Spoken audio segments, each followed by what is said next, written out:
سلطان غم چشم و چراغم مادر، تنها گل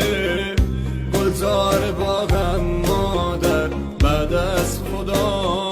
تنها امیدم مادر، من با دعایت رو سفیدم مادر، مادر پرستار دلم، ای روشنی بخش و چراغ منزلم، مادر پرستار دلم، ای روشنی بخش و چراغ منزلم.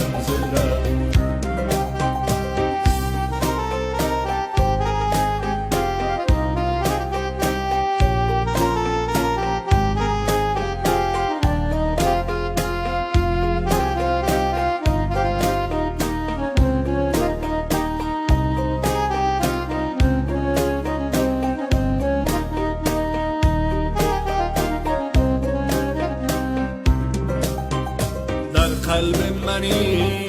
این آرزوی آخر است، گویم بهش در زیر پای مادر است، ای وای من قدر تو رو نشناختم، من را ببخش تنها به خود پرداختم، مادر پرستار دلم، ای روشنی بخش و چراغ منزلم، مادر پرستار دلم، ای روشنی بخش و چراغ منزلم. تو با بدیم ساختی و سوختی، تنها چراغ خانه را افروختی، هر جمعه ها چشمت به قاب جاده ها، شاید بیاید اما یوجی به جاده ها، مادر پرستار دلم، ای روشنی بخش و چراغ منزلم، مادر پرستار دلم، ای روشنی بخش و چراغ منزلم. کسی که تا همیشه پای من سوخت، چراغ خانه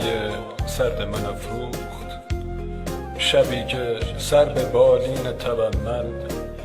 شبی که سر به بالین تبم من،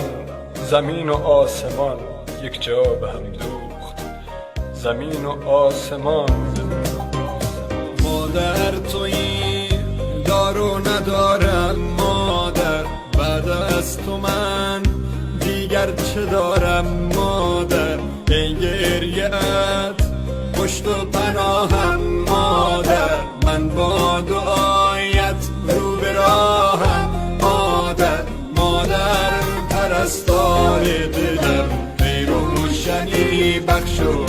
چراغ منزلم، مادر پرستار دلم، ای روشنی بخش و چراغ منزلم. سلطان غم چشم و چراغم